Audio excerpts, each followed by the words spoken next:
Welcome to Living the Full Life, a show about enjoying an active and fulfilling life in and around McKinney and Collin County. Hear from local residents and experts about all the fun options available, including fitness and wellness, social events and activities, fine dining, outdoor recreation, and so much more. Brought to you by Touchmark at Emerald Lake, this is Living the Full Life. Hello, everyone. Welcome. Thanks for joining us for our video podcast. I'm Christina Hoskin with Touchmark, and we're talking about living the full life in McKinney, Texas. I'm very excited about our topic today. We're talking about Collin County history, and joining me today is Kristen Spalding. She's the director of the Collin County History Museum. And before we jump into all the exciting new exhibits, let's talk about the building you're in, because the building you're in is in downtown McKinney. It's kind of a historical place on its own. It is. We have a beautiful historic building. They laid the cornerstone in 1911, and they opened their doors January 2 of 1913. It was the federal building for our area, not only the post office, but the Federal Savings Bank. And it's just beautiful. It's Beaux-Arts, dental molding, and terrazza. It's just beautiful. It's a beautiful. People come just to see the building. we have beautiful fuse boxes. You know, we do iron staircases. Beautiful. So the Collin County History Museum, it's a nonprofit. Tell me a little bit about this organization. Yes, we are. We're a 501c3, definitely volunteer organization. Very active board, a staff. Our staff is volunteers. I started as a volunteer, but we're the little museum that could. We do all we can, and we are a free museum. So that is our mission. We want to be available to everyone. Of course, we keep the lights on through our donations and grants, but we are a free museum, and everyone is welcome. So what's the vision and mission of the Collin County History Museum? Well, we are the trusted custodians of Collin County history, and from a personal standpoint, I want to honor the people of Collin County. So many wonderful people have come through Collin County. They may have come for one reason or another. They stay for maybe even yet another reason. They make their mark. They do something wonderful, and I like to remember the people who have done, especially just the ordinary people who have done really amazing things. And they laid the groundwork for what we're enjoying now. Right. And this is a perfect introduction to this amazing new exhibit. It's called Created in Collin County. So tell me about this. What does this entail? Well, at the museum, we have a new exhibit. We actually have, because we're a historic building, it's a relatively small space, approachable, comfortable, but we can't show everything we have. So every 3 to 5 years, we have a new exhibit. In the recent years, we had Colin McKinney's 250th birthday. We've had World War I commemoration. This new exhibit is called Created in Collin County. And it's a way to weave together some stories that haven't been told, some things that are, oh yeah, I forgot about that, or oh wow, I didn't know that. That's the idea. There's so many great things. And how did it come to you to think of pulling all this together? I was so amazed at the way all these little nuggets. Thank you. Walking through the archives, wow, we should show this thing. Okay, wow, we should show this thing. And then, okay, how can I weave that together? And I'm very happy with the results. So this is all kinds of people, ideas, businesses that have had a connection to or generated in Collin County. That's right. So I'm going to hear, you can come and learn about doctors, education leaders, business leaders, but there's also some famous faces. So tell me about some of these famous faces people can expect to learn about. Well, Audie Murphy. Audie Murphy, okay, so Hunt County and Collin County, we can both share Audie Murphy. He was actually born in rural Collin County, and he was a hometown boy who went off to war and was the most decorated soldier of World War II. But then he went on to have a film career too. So a lot of people know the name Audie Murphy, and the younger people need to know about Audie Murphy. So yes, we love sharing his story. Dick Jones started out as a rodeo star at 4 years old, and got the part of Disney's Pinocchio when he was 9 years old, and then went on after that to be a movie star, westerns. He did all kinds of cool things, but that little voice in your head is Dickie Jones from McKinney. So yeah, his dad was a newspaper man in McKinney. So, that is delightful. Now, modern day, I was surprised that Barney the dinosaur. Yes. My children watched Barney and Wishbone. They were filmed in Allen, at a sound studio in Allen. Even Dallas from the 80s, JR. You know, that was Collin County you're seeing in the background, and just the concepts. It's Texan. It's very, it's iconic. Okay, I love this. And it's so fascinating. Like, you get just pulled into all of the stories when you're there. I really loved that section on athleticism. And we're talking about Olympics all the way up to some modern sports. So tell me some of the stars that people will see. Well, the last Super Bowl. We had two from Collin County that won the last Super Bowl. We love it. You know, this exhibit is also kind of mirroring the Industrial Revolution. So starting 1900, 1910, people had a way to drive around and could go farther or quicker. They also could take jobs off the farm and preserve food, so they didn't have to worry about putting food on the table every day. And that gave them a little more leisure. So the athletics that we know today, the football, the baseball, that really all started back, electric lights. I mean, things like that really took off. And then, of course, then the athletes grew. You know, the children wanted to be athletes, and they aspired to win championships. But we've got, you know, Olympians. We've got just so many golfers: Tom Kite, Brittany Lang. The first two, I'm sorry, the second and third women to ever win.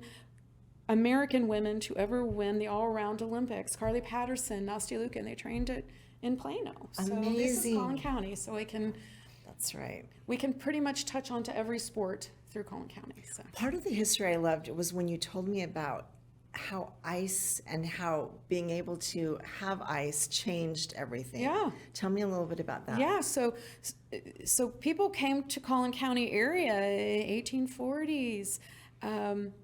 We didn't get ice till 1880s. Imagine that. Imagine going through the summers and not having a cold drink. Ice was a big deal, and they would harvest it up north and they'd ship it via rail, but it didn't happen until 1880s.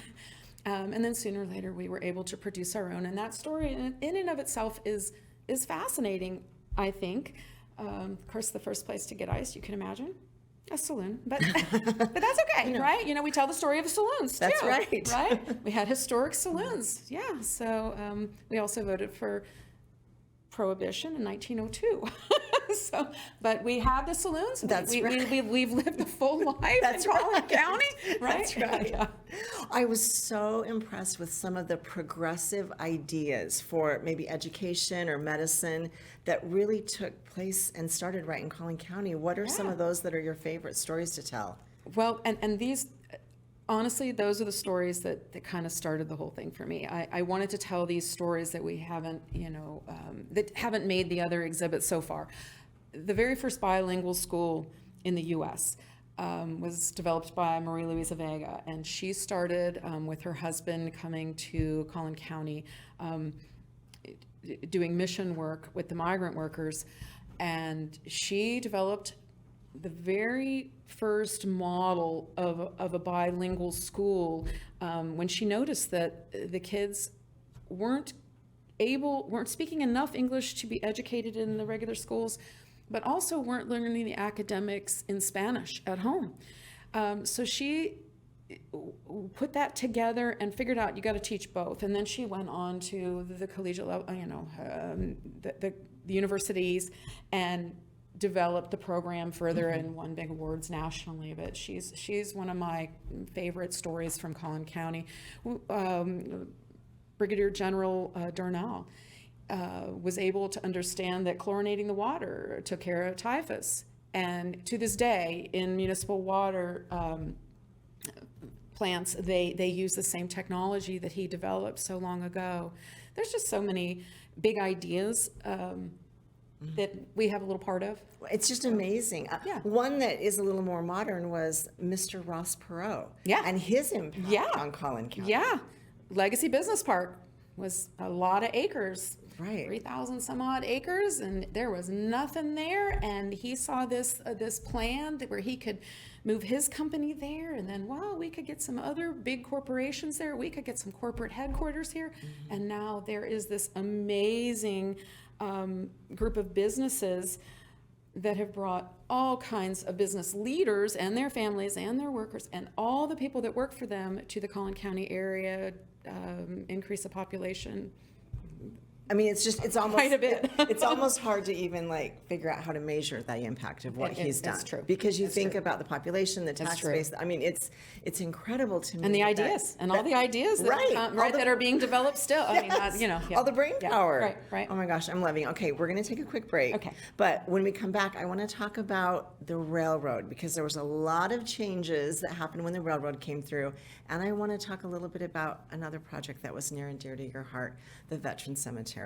All right, everyone, thank you so much. We will be right back with a lot more about the Collin County History Museum and their new exhibit, Created in Collin County. Stay with us. Touchmark at Emerald Lake is a full-service community. That means that we have independent living, assisted living, memory care. The care is individualized to what people's needs are. We want to bring engagement to people's lives. We want really the full life where people meet new friends, they have things to do every day, and it's a totally different experience than what maybe they thought was going to happen at Touchmark. Touchmark is different. We're excited to show you why. Even though Touchmark's new to McKinney, Texas, we're not new to senior living. Touchmark has been around for 40 years, providing service to families and individuals that whole time. This is something that we love to do, and we take great pride and honor in providing services to seniors. We believe and work every day to make Touchmark communities communities. It's great to help people have more fulfilling and enriching lives. It's part of our culture and who we are.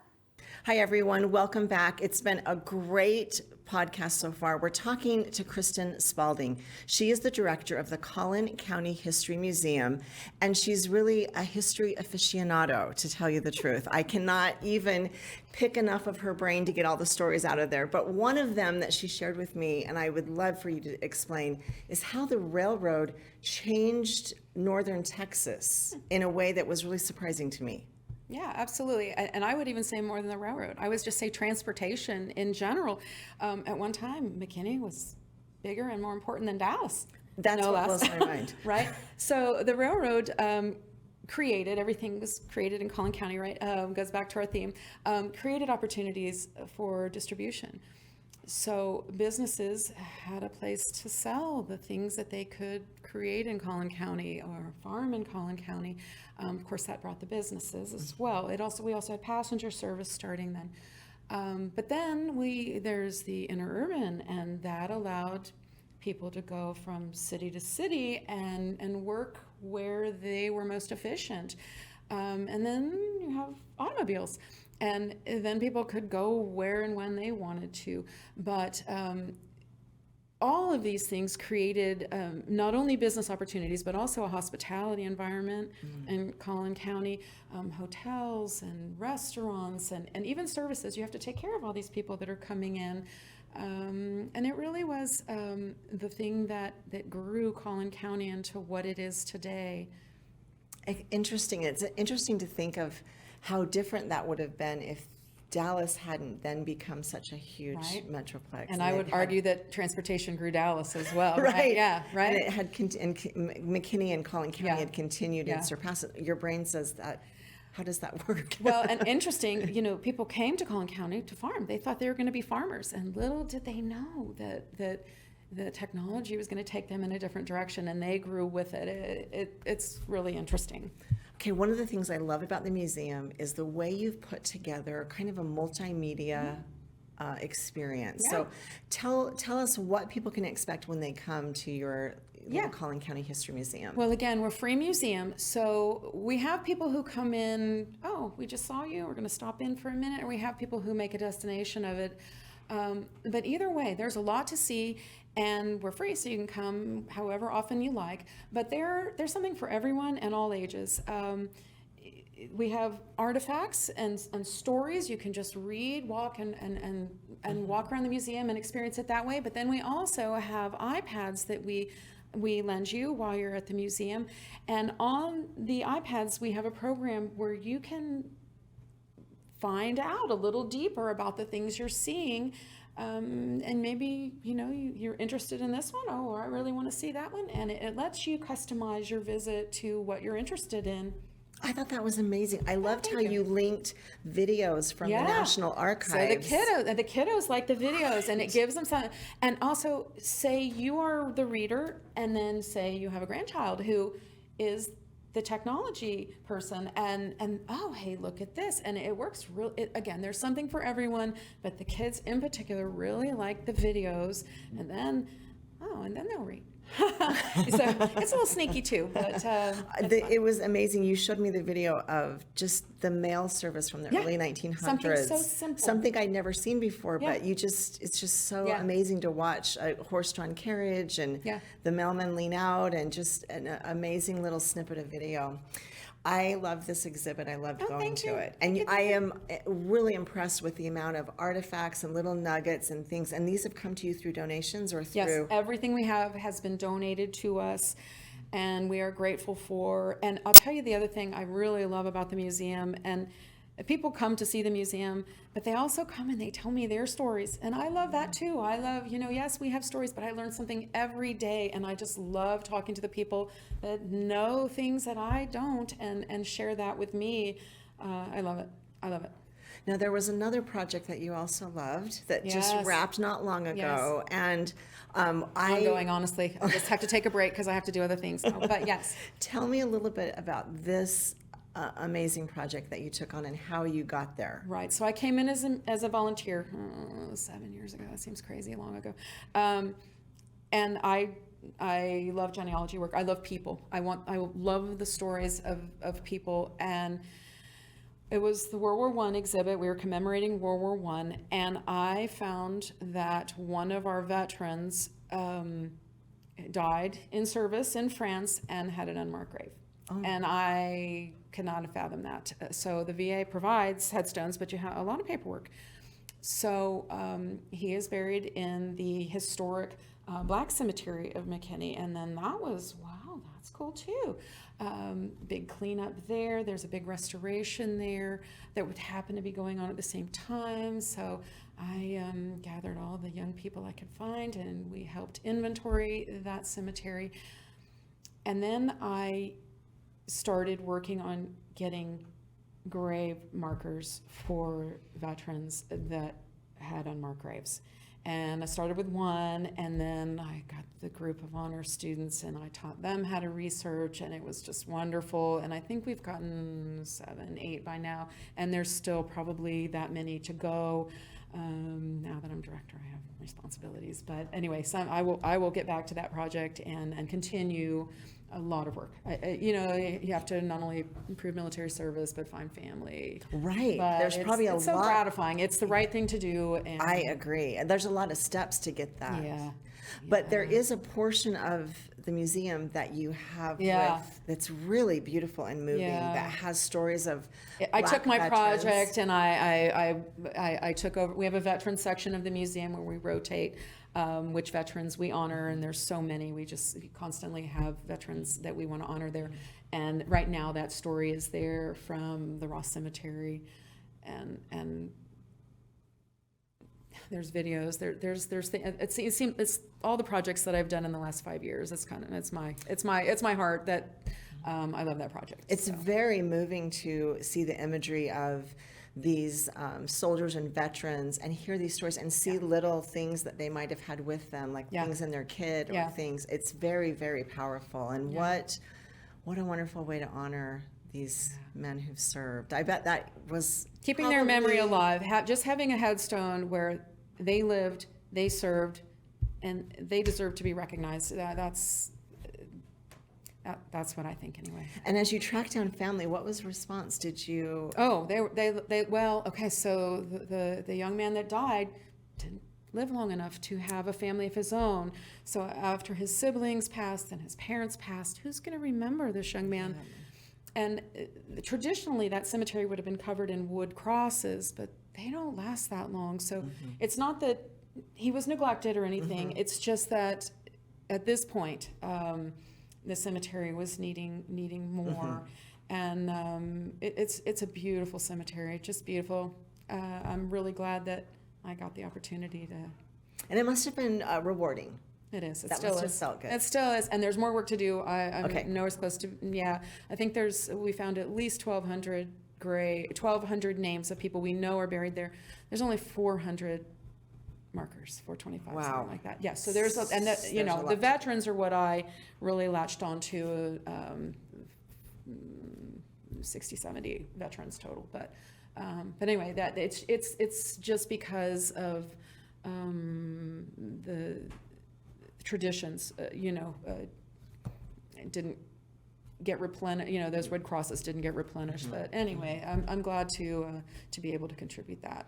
So I've loved having you here today. Thank you. I love what your work is doing. Is there anything else about your Created in Collin County exhibit that you'd want to talk about before we conclude? Well, I really do hope people will come see it. Like I said, there's something for everyone. But the stories, and we're always adding to it too, by the way. There's always a new something that I'm working on. The city right now is doing their tiny doors. We have a tiny exhibit that we're very proud of. So many fun things to do with the museum.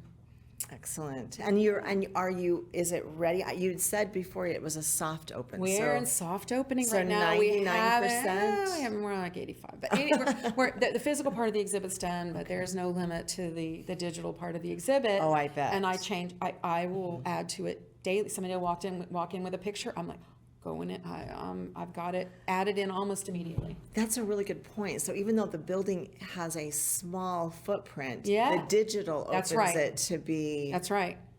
incredible. I mean, you can That's go right. and add things forever. That's right. And again, we don't want to be overwhelming with it. Right, You can take small pieces of it, but you can go as deep as you want if you're a reader and you enjoy reading about the details. Well, we're getting it on the Touchmark calendar because we're Love not it. going to miss it. So thank you so much for it. joining us today. I loved visiting with Thank you. And we thank you for also joining us for this podcast. We'll have more Living the Full Life, and we hope we'll see you then.